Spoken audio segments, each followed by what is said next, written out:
Yan, ayan, pag yung blinking niya ay steady yung pula. Tapos yung green ay naga-blink. Tapos yung dilaw, walang reaction. Yan.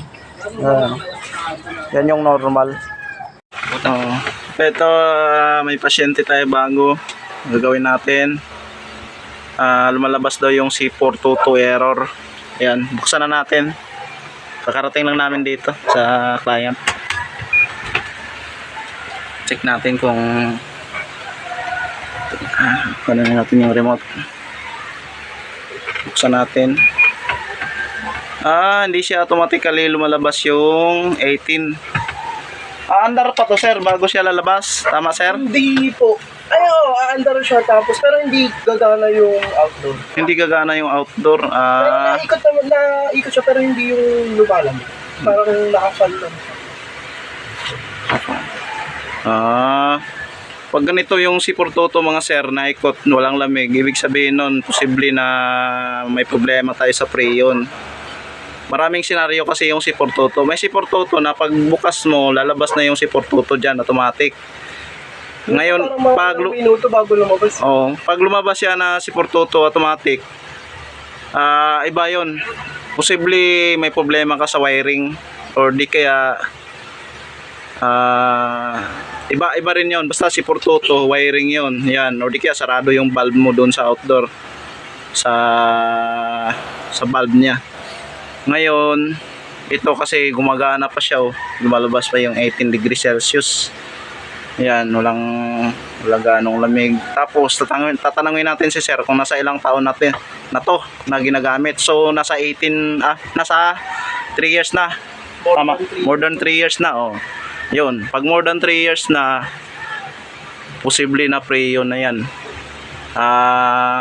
Yan yung paraan natin sa pag-troubleshoot ng C422 kasi sobrang lawak ng C422. Malawak po yung error na yan. Ibig sabihin, marami ang saklaw. Mahirap i-troubleshoot. Marami ang nahihirapan na technician nito. Yan, check natin. Antayin natin na lumabas yung C422. Nagamit na po yan. Tapos parang mga isang oras, yun na, hindi na siya lumalabas ng lamig. Sige po. Pero nung bagong linis, malamig naman po. Opo. Kasi nagamit ko po yan nung Monday pa. Parang mga after 1 to 2 hours, gumana pa siya. Tapos yung afternoon, hindi na siya umaano ng lamig. Nag-stop na yung pag-ano ng lamig kasi hindi na nag-ano yung compressor. Yun. Yun ang ni sir. Yan. Tapos kinabukasan, tinry ko ulit, doon na lumabas yung error. Ayun. Tapos, wala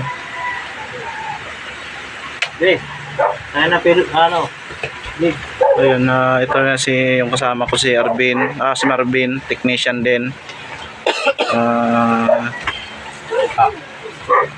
Medyo mahina yung niya, kan.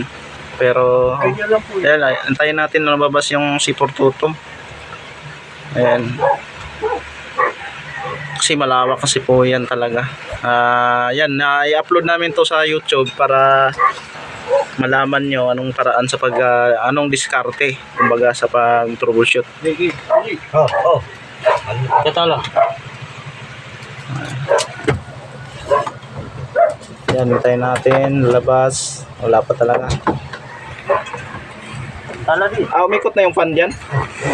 Okay, katala mo. Umikot na? Anuhin mo ang buga kung mainit. Ngayon, yun ang sabi ko. Pag umikot na yung fan niya doon, pakiramdaman mo kung mainit yung buga. Pag hindi siya mainit, matik na yun, mga sir. Check niyo na yung preyon. Ay, malamig May preyon yan. Malamig dito mga sir, malamig. Ibig sabihin mainit yung buga niya, sir. Ngayon, buo yung preyon posible. Or di kaya mababa na rin. Yan, chinecheck na niya. Gagamitan ng gauge kasi may dala rin naman ko yung preyon Pero parang hilaw Andyan ba yung thermogun? Ayun, malamig-lamig na. Kasi kung nakaraan, hindi talaga nagana eh. Oo. Hindi na ingay ng ganyan yung outdoor. Ayan. Ayan, malamig. Malamig. Pero nahihilawan ako eh. Mas maganda kung may thermogun. Kaya hindi Matitik ko ko. pala tinry ulit kasi parang sabi, kapag tinry na tinry, baka mag-overheat.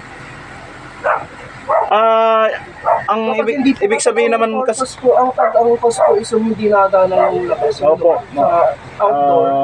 Opo sir, natakot lang po kayo dahil sa lumabas yung air. Pero actually po, ang Pero dalawang araw po siyang ganun. Kumbaga nung unang araw, hindi siya nagana. Kaya nabukasan, tinry ko ulit. Doon na lumabas yung C422. protection kasi yon sir, para hindi masira lalo yung ano, protect lang po yung aircon.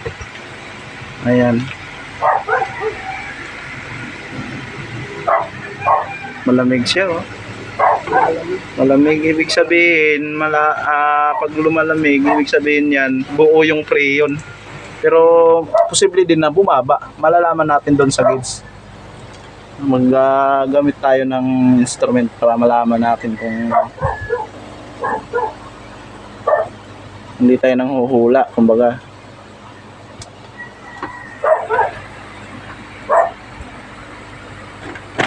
Ayun, malinis naman.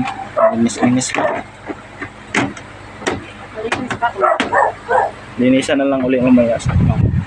Ayun, malamig-lamig. Ayan, nasinto-sinto yung ano, yung C422. Wala na, di na lumabas. Oo nga, bukas gumana siya. Hindi ko na magamit talaga ng mga karan. Ayan. Ngayon gumana na. Ayun. Saka napansin ko 18 degree. 16 degree ata yung sagad nito eh. Ako 16. Ayan. 18. Ay, nakadrive ko kasi kapag dry hanggang sa 18 lang. Yung mode. Ayan. Mukhang pala si sir. Pero pag cool, hanggang 16 siya. Ilipat ko lang sa call ha. Lipat ko. Namatay yan kasi nilipat ko. Sagad natin. Nakadry pala eh. Oo, nakadry. 16 degree ako, tama. 16. 18 na, okay lang yung para sa akin yung settings nila. At pala hindi bibir. Kasi kung binaba nila lagi, ibig sabihin nun, tatamaan yung board nun. Kasi ano siya, tawag nito. Tumaas yung ano niya, pataas yung pressure kasi. Kaya magiging ano siya. Magiging persado yung takbo kumbaga. Ayan, yan yung si Pototo. Ayan, tumakbo na. Mga sir. Ayan. Sinek natin yung OLP. Tapos sa outdoor. Ayan.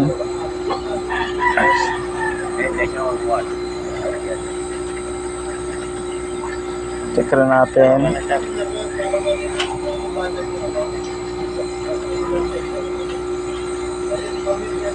Kulang yan sa karga mo. Huwag na natin. So. Saka na pa yun. Oo nga pala, patayin mo na. Patayin mo na sa remote. Huwag sa breaker. Disrupt yan. Ayan, yun. Okay na. Normal na yung takbo niya. Ha? Kaya mo balik na natin. Huwag muna, delikado yan. Masira ko pa eh. Yan. Balik na natin. Ito pala mga master. Yung babasahin natin kung kung normal yung takbo ng ano. Pag normal kasi ito, yung kanina yung steady yung red, tapos yung green ay blinking, tapos walang reaction yung yellow. Ayan yung IPM, heatsink, current sensor, indoor sensor, EEPROM. Ayan yung titingnan natin. Shout out kay Marvin Cabrisa at saka kay Rudy Padayaw. Ayan, malamig na. Yeah, 24 degree pa lang pero sobrang lamig na. Nagdagdag tayo ng konting preyon kasi nasa 100 lang. Posible kasi na mag-yelo. Ayan.